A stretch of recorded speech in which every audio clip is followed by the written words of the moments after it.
Good afternoon. এখন বেলা 11টা বাজে আর এই দেখো আমি চা নিয়ে বসেছি। চায়ের কোনো টাইম নেই আমার মনে হয়, ইচ্ছা হলেই চা খাও। ওয়েদারটা কত সুন্দর আর এই এক কাপ চা নিলে না ওই গানটা খুব মনে পড়ে। কে প্রথম কাছে এসেছি, কে প্রথম চেয়ে দেখেছি, কিছুতেই পড়ে না মনে, কে প্রথম ভালোবেসেছি, তুমি না আমি। আজকে রান্নাঘরে কি রান্না করব সেটা বলে দিই। আজকে রান্নাঘরে করব একটা বিহারি স্টাইলের ছাতুর পরোটা। কেন মাথায় এলো? পরশুদিন হচ্ছে সানডে। সানডেতে একটুখানি সকালবেলায় টিফিন করার জন্য সবাই একটু ব্যস্ত হয়ে পড়ি।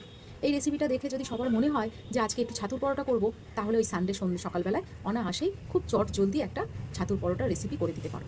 সবাই প্রাণ ভরে মন ভরে খাবে, এইটুকুনি গ্যারেন্টি দিতে পারি। আসলে রান্নাঘরে চলে এলাম। একটা পাত্রের মধ্যে ময়দা নিয়ে নিয়েছি, কিছু আটা দিয়েও করতে পারো, আমি ময়দা দিয়ে করছি। একটু নুন নিলাম, সামান্য একটু চিনি নিলাম, একটু আজওয়ান নিয়ে নিলাম, আর ময়ানের জন্য তেল নিয়ে নিলাম।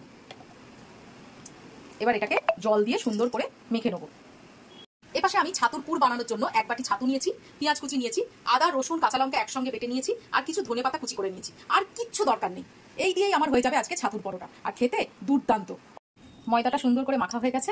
এবার আমি হাতে একটুখানি এই যে তেল নিয়ে ময়দাটার উপরে একটু দিয়ে ঢাকা দিয়ে দেবো। রেস্টে রাখবো অন্তত 10 মিনিট, বেশি নয়। এই ঢাকা দিয়ে দিলাম। এইখানে কড়াইতে আমি তেল গরম করতে দিয়ে দিয়েছি। তেল আমার গরম হয়ে গেছে, দিয়ে দেবো পেঁয়াজ কুচি। হালকা একটু কালারটা চেঞ্জ হবে, তারপরে এক এক করে সব জিনিস দিতে থাকবো। পেঁয়াজটা অলরেডি ভালোভাবে ভাজা হয়ে গেছে।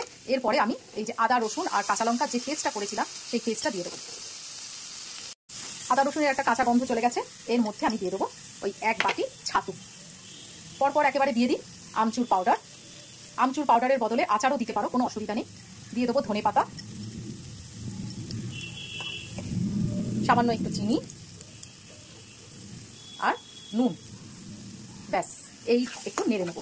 অনেকে এরকম নেড়ে করে না, অনেকে কাঁচা অবস্থাতেই ফুটটা ভরে ছাতুর পরোটা করে। আমার আবার কাঁচা অবস্থায় খুব একটা ভালো লাগে না। আমি যেরকম ভাবে করি সেইভাবেই তোমাদের দেখাচ্ছি। ছাতুটাকে একটু ভাজা ভাজা করে নিয়েছি, অল্প, বেশি নয়। এই একটু জল দিয়ে দিলাম, বেশি নয়, অল্প একটু জল দেবো যাতে এই পুরটা মাখা মাখা হয়ে যায়। এই দেখো এইরকম সাইজের নেচি করে নিয়েছি। এই নেচি থেকে আমি এইরকম ভাবে বাটি টাইপের করে নেবো, করে নিয়ে পুরটা ভরে দেবো। এই ছাতুর পরোটা না আলুর পরোটার থেকেও আমার মনে হয় বেশি খেতে সুন্দর লাগে। যারা করো তাদের আর বলার কিছু নেই, তারা তো সবাই জানে। আর যারা কোনোদিন করোনি, করে খাওনি, তারা একবার অন্তত করে দেখো। আলুর পরোটা তো সবসময় করো, ছাতুর পরোটা একদিন খেয়ে দেখো। এটা তৈরি করার সময় অবশ্যই একটু টেস্ট করে দেখবে নুন মিষ্টি ঠিক আছে কিনা। এইবারে আদর করে বেলে নেবো, খুব আদর করবে, মনে করবে যেন একদম সদ্যজাত বাচ্চা, না হলে কিন্তু মারধর দিলেই বিগড়ে যাবে। দেখো পুরো ছাতুটা পুরটা আর কি চারিদিকে স্প্রেড করে গেছে। এই স্প্রেড করলে তবেই কিন্তু খেতে ভালো লাগে, এক জায়গায় জটলা হয়ে থাকলে না একদম খেতে ভালো লাগে না। এই আমার একটা হয়ে গেছে, আর একটা বেলে নেবো একসঙ্গে।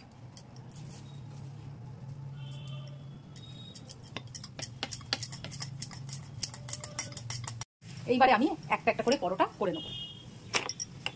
প্রথমে সেঁকে নেবো, তারপরে তেল দিয়ে করবো। কি সুন্দর ফুলেছে দেখো, দুটোকে একসঙ্গেই করছি ওই জন্য ফুলছে, দেখো কি সুন্দর।